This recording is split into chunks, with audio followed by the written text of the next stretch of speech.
Jadi gini, kalau umpamanya terkait dengan produk ya, kalau obat dan makanan ini kan fungsi pengawasan dilakukan oleh BPOM ya kan. Nah, kalau berkaitan dengan dokter atau influencer dalam hal menyampaikan produk-produk atau bahkan kritik pun, ya kalau izin dari Balai POM saya rasa bahwa saya tidak sepaham gitu. Artinya boleh mereka kebebasan mereka memproduk mereview produk-produk skincare yang diduga mengandung merkur dan berbahaya untuk kulit-kulit orang. Jadi gini, kalau spesifik dokter ini kan tergantung dokter apa ya kan. Kalau memang dokter yang berkaitan dengan sakit tertentu dan penyakit tertentu kan tidak boleh seperti itu. Tetapi ada hal-hal yang berkaitan dengan kesehatan dan produk-produk yang bisa mempengaruhi rakyat banyak. Saya rasa bahwa penyampaian ini secara publik itu sangat penting. Itu untuk mencegah tidak terjadinya maaf ya, penggunaan obat terlarang dalam arti salah satunya obat kecantikan yang mengandung zat kimia bahkan merkuri dan lain-lain. Itu sangat penting bagi saya. Oke, Bang Jos melihat apa yang dilakukan oleh Doktip atau dokter detektif yang artinya dia dengan berani mengungkap dan mereview produk-produk yang diduga mengandung merkur dan overclaim terus berbahaya bagi kesehatan. Seperti apa melihatnya? Jadi gini, luar biasa ya. Jadi gini, kenapa saya katakan luar biasa? Kita tahu bahwa dulu Balai POM itu mengumumkan berapa banyak 100 lebih produk yang harus dilarang. Tetapi dalam kurun waktu terakhir ini kan produk-produk itu kan tidak lagi fungsi pengawasannya tidak jalan tuh. Banyak produk yang mungkin mengandung merkuri yang hari ini lagi diungkap oleh dokter detektif itu kan, itu yang menjadi catatan penting dan bahkan bagi saya teman-teman itu menyelamatkan jutaan rakyat Indonesia khusus perempuan. Selain menyelamatkan perempuan tadi, penggunaan itu kan bisa berisiko kepada anak. Contoh gini, saya istri memakai merkuri tanpa sadar saya lupa cuci tangan tuh. Saya menyentuh makanan tuh. Bisa aja anak saya makan, tapi nanti berdampak kemana? Paru-paru anak dia masa datang. Karena salah satu dampak daripada merkuri adalah paru-paru dan sebagainya macam dan penyakit-penyakit yang berisiko. Itu aja. Oke. Nah, sekarang juga masyarakat akhirnya pada terbuka dan terima kasih karena berkat pengetahuan yang disampaikan oleh dokter, mereka jadi tersadar nih mengenai bahayanya kosmetik. Nah, terus mereka juga kepengen ketegasan Doktip dan menginginkan justru Doktip lah yang harus jadi ketua BPOM. Abang sendiri setuju nggak melihatnya? Jadi kalau Doktip didorong jadi ketua BPOM. Balai POM ya, secara pikiran masyarakat itu tamparan dan kritikan tepat kepada ketua Balai POM. Ya, yang bersangkutan sebenarnya tidak sadar bahwa beliau lagi disadarkan fungsi peran dia sebagai bekerja. Kita bukan ada lihat Balai POM bekerja untuk menunjukkan kinerja beliau, mereka-mereka yang bertugas di situ dalam hal melakukan pengawasan terhadap obat dan makanan. Hari ini banyak produk makanan ada pakai styrofoam di mana-mana. Balai POM apa ada mereka kerja?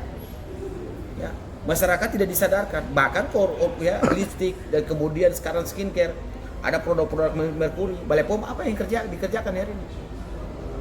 Dari hal-hal yang disampaikan dikopas oleh dokter detektif itu luar biasa, dan bagi saya itu untuk kepentingan umum dan keselamatan orang banyak harus didukung oleh orang praktisi hukum kayak kita, kemudian didukung oleh masyarakat, bahkan para wanita. Bagi saya itu sepakat dengan langkah-langkah dokter detektif. Kalau beliau ditunjuk, contoh presiden bisa menunjuk bahwa ya udahlah ibu dokter detektif jadi aja ketua Balai POM, ya saya bersyukur karena beliau bertindak dan bekerja di lapangan.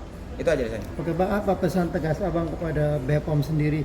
Artinya kan banyak yang beranggapan bahwa viral dulu baru ditindak oleh BPOM. Nah, Abang sendiri apa pesan tegasnya? Pesan saya simpel saja tuh. Ya, kalau tidak mampu bekerja keluar aja dari kantor itu atau tutup aja kantor itu. Karena hari ini baru kaget, baru matanya terbuka, ya, baru melihat bahwa ternyata ada dikritik. Dikritik dulu baru undang semua ya pengusaha skincare, lapis dan influencer untuk hadir. Selama ini dibuat apa, ya kan? Jujur aja bahwa sebagian besar produk asing pun masuk di Indonesia. Mereka di mana gitu? Saya merasa bahwa tamparan dari ibu ya kita dokter detektif itu sangat luar biasa. Maaf, saya tidak ada intensi dengan para pengusaha skincare, tapi saya yakin siapapun pengusaha skincare dipaksakan dan produknya diperiksa pasti ditemukan merkuri. Itu aja. Bang, tapi siap nggak sih artinya membela Doktip sendiri kalau seumpamanya diminta, karena kan yang bersangkutan telah digadang-gadang telah banyak merugikan para pengusaha skincare itu sendiri gitu. Jadi saya rasa kalau siap jadi PH-nya ya pastikan suaminya informasinya kan ke pengacara juga. Ya kalau suaminya pengacara dan Bang Jos rekan bisa nggak gabung tim? Ya untuk menyelamatkan satu orang yang membantu banyak masyarakat, ya kita terlibat aja gitu. Saya pada prinsipnya mendukung langkah itu supaya apa? Transparansi dalam hal Balai POM untuk mengumumkan secara publik jenis-jenis produk yang diperiksa mengandung merkuri. Jangan sampai, mohon maaf ya, kemasukan angin lalu diamkan, itu aja. Artinya langkah apa yang diambil oleh Doktip ini, Bang George setuju ya? Saya setuju, gitu. Itu untuk menjadi fungsi kontrol. Karena yang punya tugas yang diamanatkan oleh undang-undang dalam ini Balai POM, ya diatur dalam Undang-Undang Nomor 14 itu, ya tidak mampu bekerja dengan baik dan tidak transparansi kepada rakyat Indonesia. Hari ini baru kritik, baru sadar, gitu aja. Tapi ada rasa khawatir gak sih, Bang George? Karena kan diisukan, digadang-gadang sedikit melenceng, ada tindakan pemerasan dengan membuka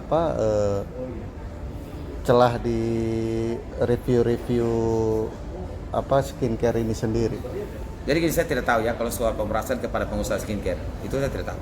Tapi apapun itu, izin ya dari produk-produk yang mau diminta izin dari Balai POM itu, ya itu harus benar-benar menyentuh dalam arti sesuai dengan uji kelayakan dan kepatutan. Contoh kalau produk ini layak, ya udah umumkanlah daftarnya secara transparansi. Contoh kita mau buka di link nih, daftar skincare yang ya terdaftar di Balai POM, kan tidak ada situsnya. Balai POM aja kan tahu dalam undang-undang semua perusahaan ya produk dalam hal ini semua perusahaan kan harus rekam jejaknya, harus 5 tahun tuh ada tuh tercover tuh. Mana ada Balai POM sudah secara transparansi mengumumkan daftar berapa ribu juta produk yang sudah berada di Indonesia, berapa jenis banyak yang di luar dalam negeri dan luar negeri. Tidak ada transparansi. Saya curiga Balai POM ini mendiamkan produk-produk tertentu untuk beroperasi tanpa izin, bahkan berisiko kepada masyarakat Indonesia. Hari ini tamparan baru sadar gitu.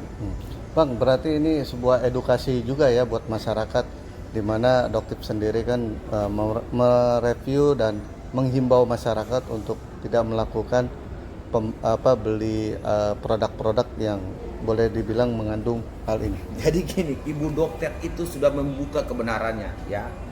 Dulu kita itu kalau kerja itu kan larangannya, kita disuruh dikontrak kerja untuk menyampaikan penyuluhan untuk jangan masyarakat pantai dan lokal itu masak lalu air mendidihnya siram plastik. Karena plastik sejenis tertentu kan mengandung itu merkuri, zat kimia yang berat kan. Hari ini dokter lagi membuka kepada publik bahwa resiko penggunaan skincare yang berbahaya tadi. Apakah itu tidak membantu? Salah, itu sangat membantu. Ya, sangat-sangat membantu. Dan saya rasa udah tepat itu. Hari ini mungkin rakyat baru tahu, oh ternyata bahwa skincare ini mengandung merkuri. Bahkan jenis-jenis zat kimia berbahaya lainnya. Itu aja dari saya. Bang, tapi menanggapi isu lagi terkait ada pihak yang dirugikan, gimana nih Bang? Intinya kalau ada pihak dirugikan, masing-masing kan tahulah ya kan. Ingat juga bahwa ada undang-undang perlindungan konsumen, ya kan. Jangan sampai Anda mau tabrak orang lain, ditabrak juga dengan undang-undang itu. Contoh kalau saya beli bahan itu beracun, bisa nggak saya tuntut yang punya bahan itu? Ya bisa, baik pidana maupun perdata. Jadi hati-hatilah. Saya yakin sih setiap pengusaha konsumen khusus produk skincare, kalau rasanya skincare-nya itu berbahaya, saya yakin dia nggak berani lapor. Itu aja dari saya. Terakhir Bang, Siap. apa yang ingin Abang sampaikan untuk Doktip sendiri? Buat Doktip, tetap semangat untuk menyuarakan hal-hal benar ya. Tidak boleh khawatir ya. Selama apa yang disampaikan kepada publik menolong dan membantu banyak orang itu tepat. Satu. Yang kedua, selama itu untuk kepentingan umum, negara tetap melindunginya ya, untuk kepentingan umum. Jadi hal-hal seperti ini saya sebagai praktisi hukum tetap mendukung apabila itu untuk rakyat banyak. Itu aja saya. Oke.